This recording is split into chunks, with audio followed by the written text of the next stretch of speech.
सभी को नमस्कार। आज के समय में आप देख रहे होंगे सोशल मीडिया पर भागवत कथा को लेकर जो हो हल्ला मच रहा, एक यादव जी कथा करने लगते हैं और उसको लेकर ब्राह्मण समुदाय एकजुट होते हैं। बहुत सारी पोस्ट आती हैं और फिर ऐसे लोग जो कथा कर रहे हैं ब्राह्मण समुदाय से नहीं हैं, इसमें बहुत ही बड़ा बवाल चल रहा है। मैं इसके संबंध में अपना ओपिनियन देता हूँ। हरि अनंत हरि कथा अनंता। और एक आपने श्लोक सुना होगा, नमोस्तु अनंताय सहस्त्र मूर्ते सहस्त्र पादाय शिशोरुवावे सहस्त्र नामने पुरुषाय शाश्वते सहस्त्र कोटि युग धारणे। अभी आपने 9 अवतार के बारे में सुना है। 10वें अवतार कल्कि अवतार जो होने वाले हैं। हरि अनंत हैं, ईश्वर अनंत हैं।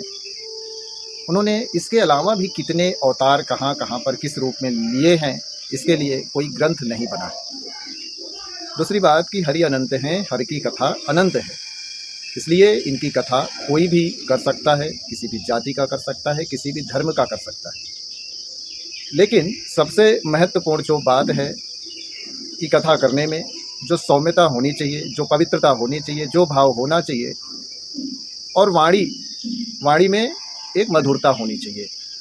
तो यादव जी की कथा मैंने सुना, यादव जी कथा कर सकते हैं, लेकिन यादव जी की कथा मैंने सुना तो उन्होंने जिस प्रकार से उनकी वाणी है, जिस प्रकार से वो गंदे शब्दों को निकालते हैं, जिस प्रकार उन्होंने हनुमान जी को स्वान कुत्ते शब्द से संबोधित किया, तो ऐसे कथाकार, वो चाहे किसी भी जाति का हो, चाहे वो ब्राह्मण ही क्यों ना हो, अगर उसकी कथा में इस प्रकार के अभद्र शब्द, अश्लीलता है तो वो भी कथा करने योग्य नहीं है।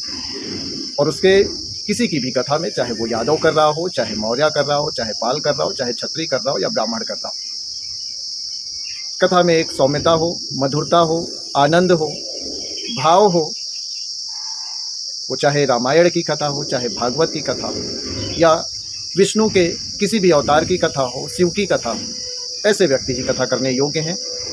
जो कथा में जिनके अश्लीलता, अभद्रता और चरित्र में असंयमता जो है दिखाई पड़ती है, ऐसे लोगों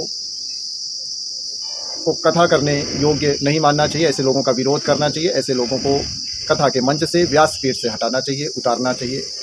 तो मेरा ओपिनियन है, किसी भी विशेष जाति, मैं ब्राह्मण हूँ, लेकिन मैं नहीं कहता कि मैं सिर्फ ब्राह्मण के लिए ही बात कर रहा हूँ कि ब्राह्मण कथा कर सकते, कोई भी कथा कर सकता है, लेकिन कथा में वो होना जरूरी है। भगवत कथा में, विष्णु की कथा में, किसी भी अवतार की कथा में, राम की कथा में जो होना आवश्यक है, उसी के साथ कथा का आनंद आता है, उसी के साथ कथा को सम्मान मिलता है। धन्यवाद, नमस्कार।